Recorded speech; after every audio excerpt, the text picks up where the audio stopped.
What's up, ladies and gentlemen? Check for display. Sonic the Hedgehog. Well, it's Sonic the Hedgehog 4 episode Metal.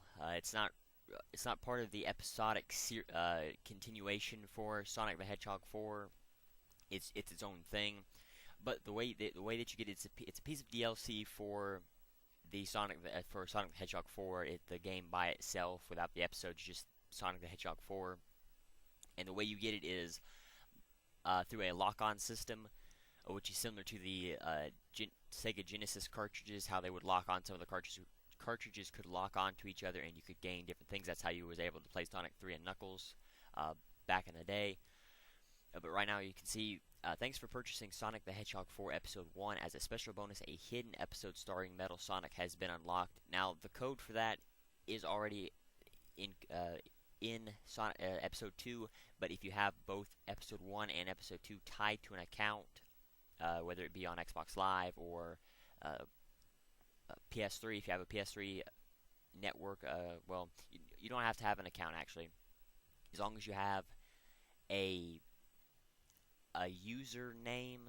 I'm not too familiar with the Xbox Live, what you have to do for the Xbox Live, but for the PS3, all you have to have is just a user with both Episode 1 and Episode 2 save files, and you have both of those save files, and then you play through Sylvania Zone Act 1, beat Sylvania Zone Act 1, leave, go back all the way to the, you can either quit the game, or you can just keep hitting back until you get to the starting menu where you have Tails and Sonic and Tails in the start menu. Then it says hit start, and then you can go through the different menus. Well, once you hit single player again, you can then come here and do the lock-on. Then you can access the lock-on system. You hit OK, and then it will have a cutscene that will appear, and you see start of Speedway Zone Act 3. A long time has passed, and this is supposed to be the defeat right after Sonic CD.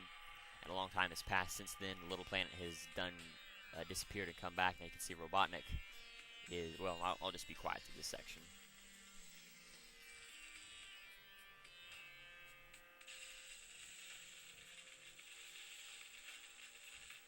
Really quickly though, if you cannot tell what he's doing, he's trying to revive Metal Sonic by electrocuting him.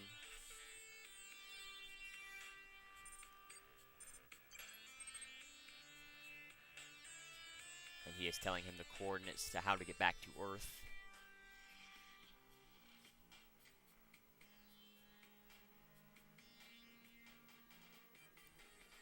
Now this is the remix theme to, or a remix theme to the Japanese ending song called Sonic You Can Do Anything.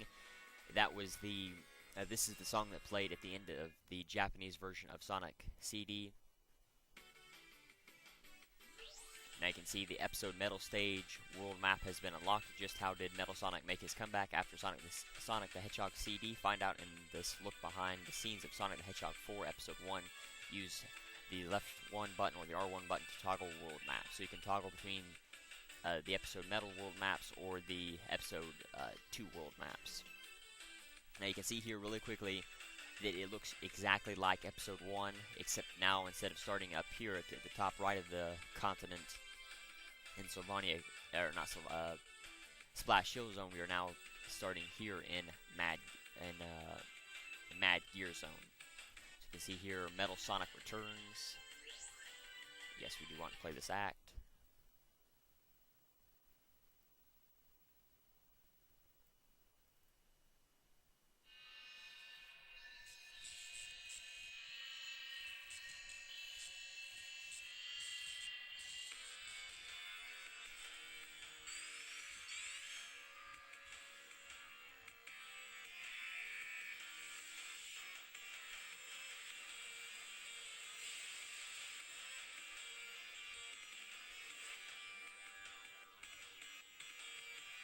And if you remember, I was talking about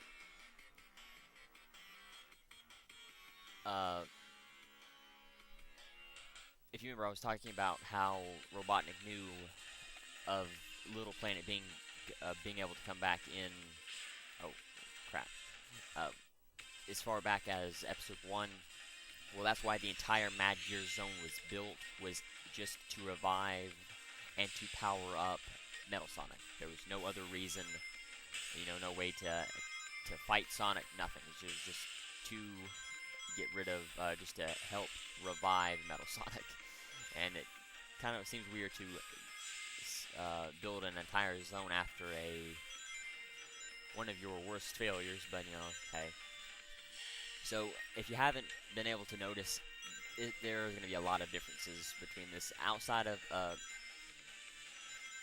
aesthetically, there will be no, like, the background and everything, and the music-wise, there will be no differences. The only difference is the elements in the game.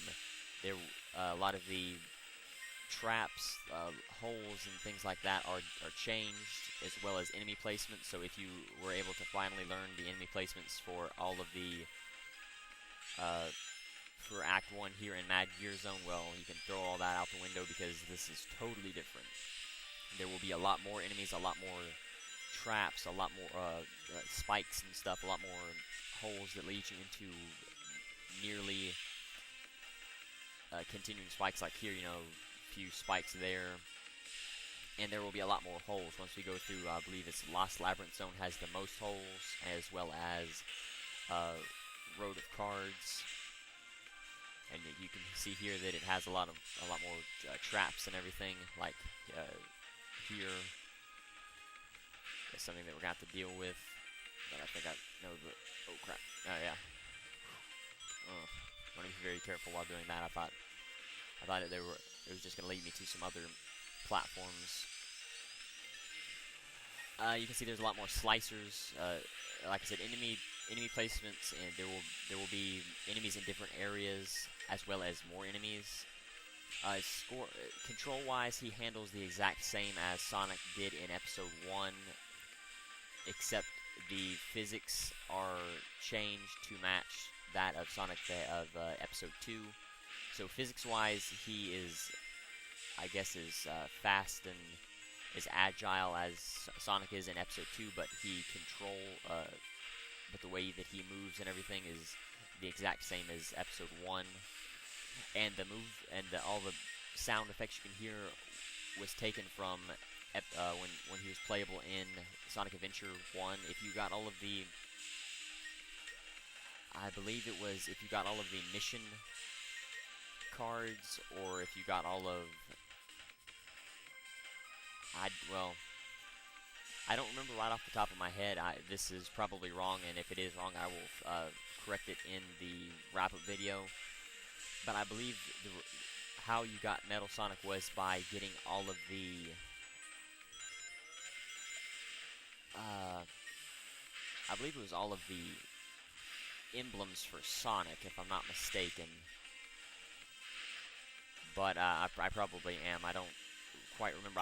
I was able to get Metal Sonic before, but I don't remember the exact requirements to get hit. Now you can see Sonic did control this zone, but now Metal Sonic controls the zone. You can see the goal plate is switched from Sonic to Metal Sonic, which doesn't happen all that often.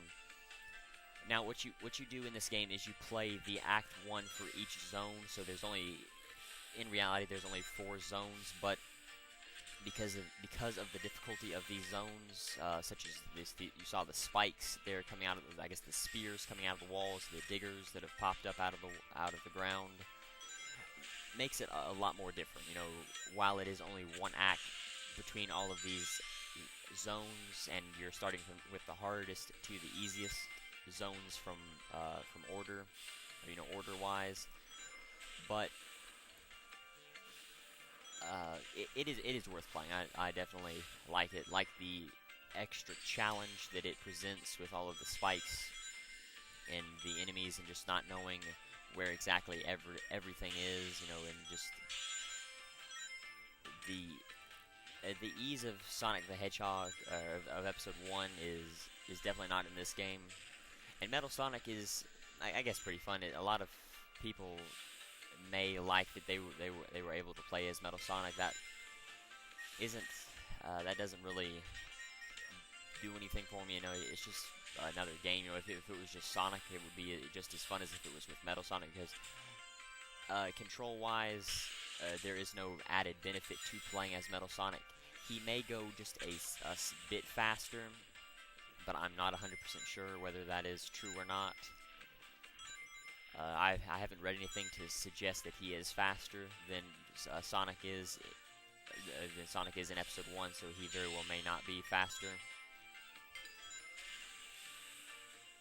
And you can see where I am in the level this bit. I'm actually going through here a little bit faster than I did, I believe, the first time I went through here in Episode 1. But you can, if you notice back behind me, just the different traps and everything, and the enemy placement is definitely very, very strange. And something that will help you out, and I'm not even sure that it will help you out 100%, is just try to stay up as high as you can. That will probably keep you away from most of the bottomless pits and spikes, yes, spikes, but it probably won't save you from any enemies popping out of the ground or Orbinauts here. You know, you don't really have to worry about Orbinauts here, but in Mad Gear Zone we had to deal with what was it? Slicers, crab meats, and what else? And I believe in the starfish as well. So staying up is not always a guarantee that you will make it through safely. For this area, you just want to continue. Remember to tap to the left, either on the analog stick or the control or the directional buttons. Now you cannot access the special stages while going through here because Metal Sonic does not collect the emeralds. You do gain a life for collecting or for getting over 10,000 points as well. As I said before, it plays a lot like Sonic or Episode 1. Now this shows what Robotnik was doing in Lost Labyrinth Zone and what he was looking for. And a mysterious orb that is not named and is not used again in the series. And because Lost Labyrinth is supposed to be the Labyrinth Zone from Sonic 1, but just remixed, or I guess different, you know, in disarray and disrepair. It isn't the same. Now, just because Metal Sonic has this ability, or got that orb, or I guess power sphere, we do not gain any extra powers because he has that. You do not gain any speed, you cannot jump any higher. It does nothing for the player, but story-wise, it is pretty significant. And you notice there was a lot more bad bats at the beginning of the stage. There won't be too many of those. I don't remember the names right off the top of their head, or right off the top of my head, but those shield robots that kind of look like crabs, like hermit crabs, I guess. That's not their name, but that's what they kind of look like. But you can see just how quickly you can actually get through here. You know, if you take your time and explore around a little bit more, that will definitely help increase the length of the level. But if you just go through here normally and as quickly as possible, it's definitely a very quick game, and almost not worth it if you didn't have any. If you didn't have fun with Episode 1 and you got rid of it, or you didn't want to buy it, you know, if you somehow lost it when it is, you know, either you deleted it off of your user account or whatever, off of your account, or your memory or hard drive, but you bought Episode 2 and thought, oh, well, if I would have saved that, I could have played Episode 1. Well, and you're debating whether or not to actually do that, and you can see just some of the challenges there, having to jump on those points spheres to travel along through here, across those spikes, something that Sonic didn't actually have to do. I would not suggest it. It's not worth the price that you'd have to pay for both of these games. I believe both of these games, Episode 1 may be, at least for The PS1, I believe it's around $10, and I believe if I will update the price range in the wrap-up video, but I believe it's $10. I believe episode 2 is $15, so that's $25 altogether, and $25 just to get this game. It's not really worth it. You know, maybe some people may find it worth it or fun. I'm just you know, letting you know that it really isn't. But you can definitely tell there's a big difference there. Not only was the 2 moto bugs at the beginning, but that you had to use those choppers to hop across the water, and there was no bridge underneath it. And I would definitely suggest watching out for neutrons through here. I'm sure I'll get caught out by a few of them, but that's probably the biggest pain that you'll have to deal with, and not just those neutrons that fall out from you that act like a missile, but the neutrons that will shoot at you from the walls. You'll definitely have to watch out for those. And I guess moto bugs too. Moto bugs have never been really threatening in the Sonic series, but I guess they are in episode Metal. The only thing I guess you could say about this, if you wanted to buy it and you were on the fence about buying it, is if you care about story. You know, if you want to know why Metal Sonic appeared in episode 2 and all of that, and you didn't want to watch a Let's Play for it, or you still watched the Let's Play for it and you still wanted to play the level, just for the story, you know, aspect of it, you could do that. It's actually pretty significant. The story in this ties to episode, or how it ties to episode 2. But it is not enough for me to say it's worth paying $25 to buy all of these.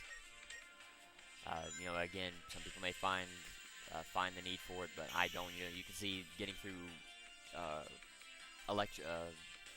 Casino Street and Splash Hill Zone, I was able to make it in just around 2 minutes. This entire video is only 17 minutes and about 24 seconds right now. So that, you know, and I'm not going through it as fast as I could. I did have a little trouble in Mad Gear and Lost Labyrinth zones.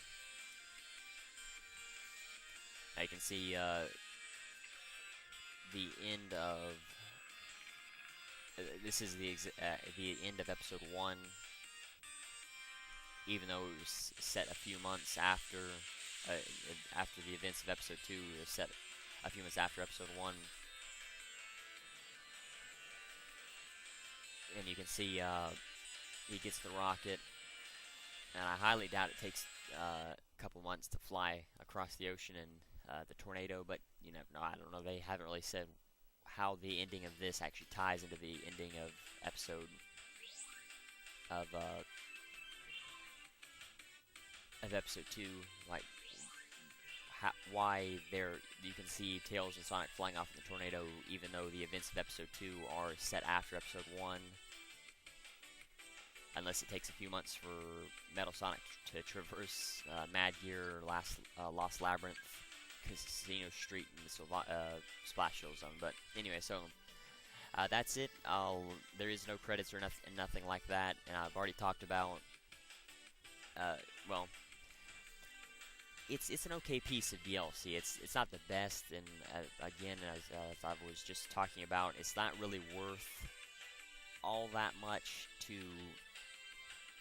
spend $25. If you can buy both games, or either one or the other game on sale, that would make it more worth it. But at the end of the day, I don't think that just for episode Metal it is worth $25 to buy both games, or even just one game. Like I said, I'll talk more about the price range in the wrap-up video.